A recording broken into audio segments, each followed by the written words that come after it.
Gospel of Matthew records that after Jesus was born in Bethlehem of Judea, in the days of Herod the king, behold, Magi from the east arrived in Jerusalem, saying, "Where is he who has been born King of the Jews?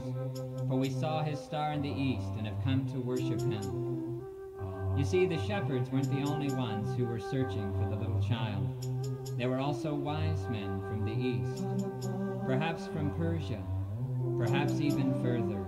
It had taken them almost 2 years to come. And who were these men who had come so far looking for a little child? History records that they were members of an ancient caste of wise men and astrologers, wise and wealthy men. In their own land, they were esteemed as kings. We three kings of Orient are, bearing gifts we traverse afar. Field and fountain, moor and mountain, following yonder star.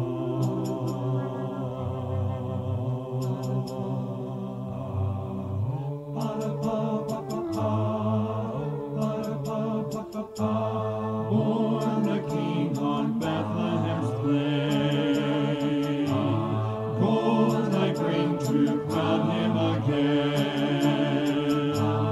King forever, ceasing never, over us all to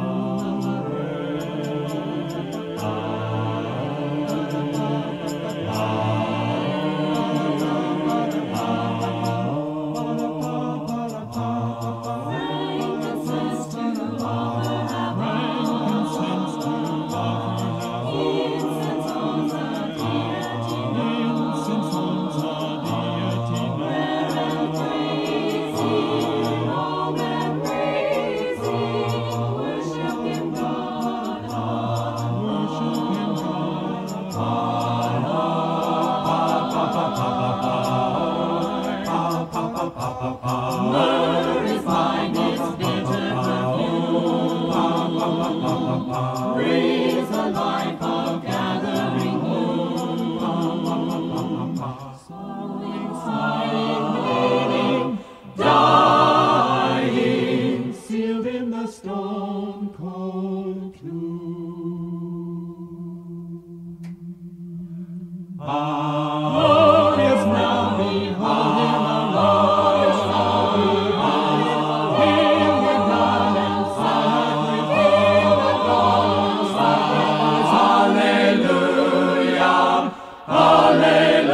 Hallelujah, sounds through the earth and sky. The Gospel of Matthew goes on to record that after the wise men found the child, they entered the house where he was and fell down and worshipped him. What would provoke men like these to fall down and worship a little child? What would provoke them to bow before an infant and pay homage to him with their treasures? It may be that they were wiser than we realize.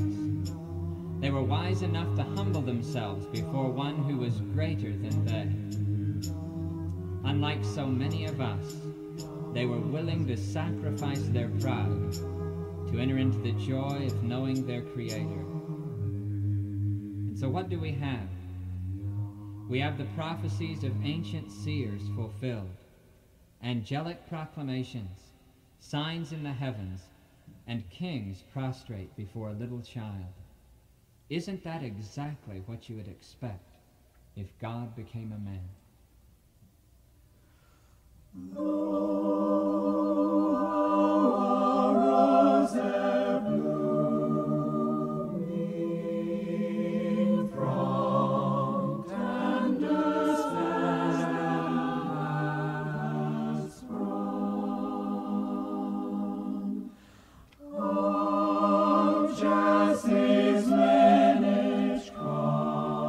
Coming as man of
Who is this child?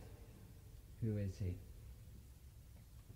Every year our thoughts turn back to a little child, but we don't remember him for anything that he did as a child, but for who the child became. Because as a man, this man Jesus claimed for himself what no other man ever had. He claimed to be the unique Son of God, the eternal God living in human flesh. As a man, he went through all the nation of Israel preaching that he was the way, the truth, the bread of life, the light of the world, the resurrection and the life. And as he went, his life was characterized by near countless miraculous acts of compassion. He healed the lame and the blind and the deaf, and even raised the dead. As I've thought about this, that's just exactly what I would expect if God were to become a man. If we were to just reflect on what we would expect, what we would think to happen if the living God were to come and live among us as a man, we'd expect him in some way to manifest or demonstrate the supernatural.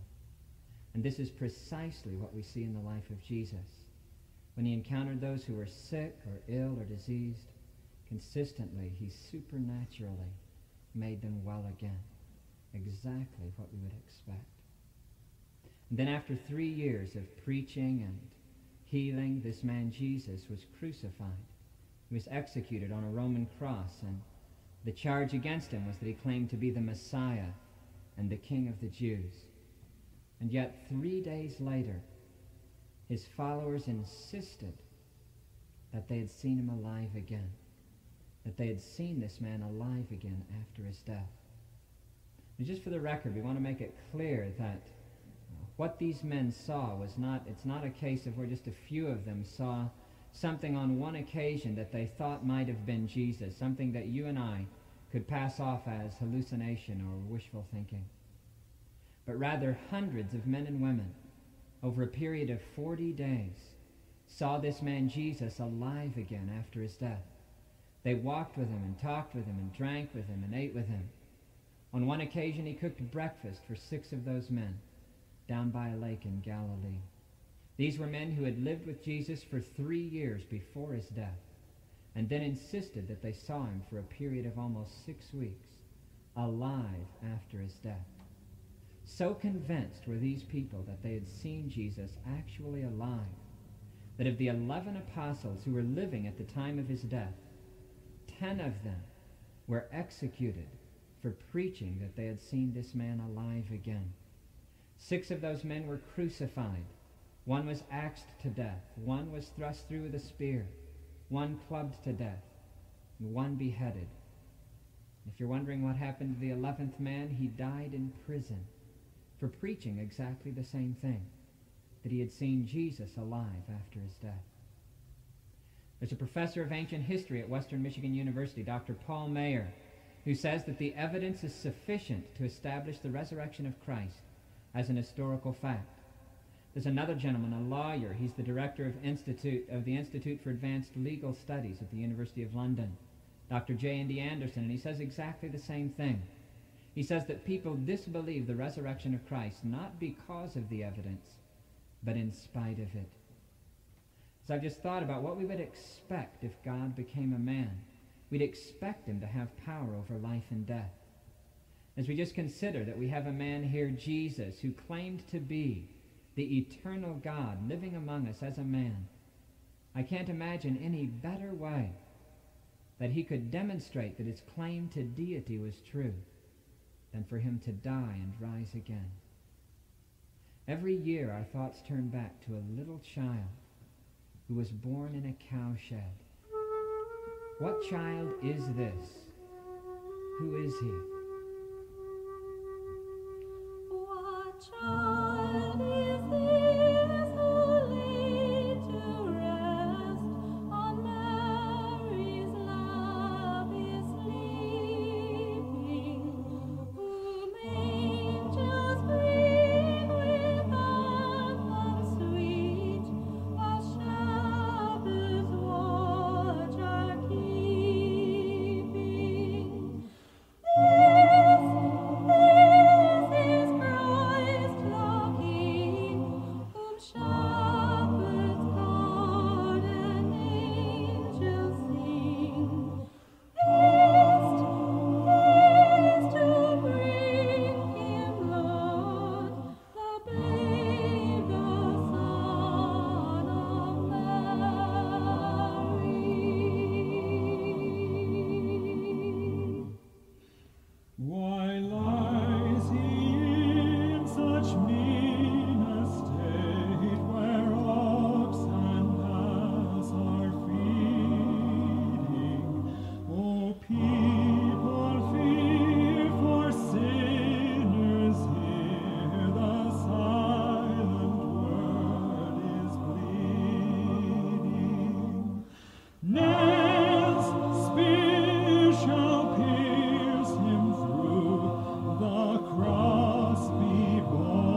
So bring him incense, gold, and myrrh, come peasant king to own him.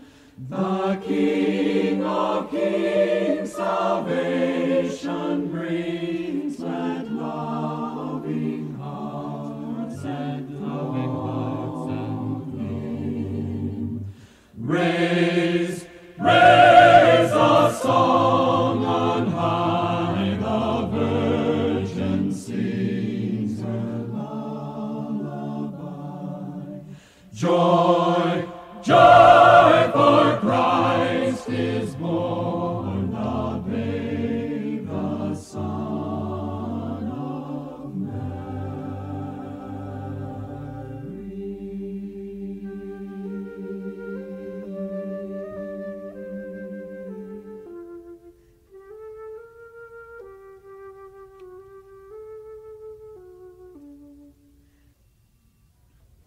God rest ye merry, gentle, let nothing you dismay. Remember Christ our Savior was born on Christmas Day, to save us all from Satan's power when we had gone astray. Oh, tidings of comfort and joy, comfort and joy. Oh, tidings of comfort and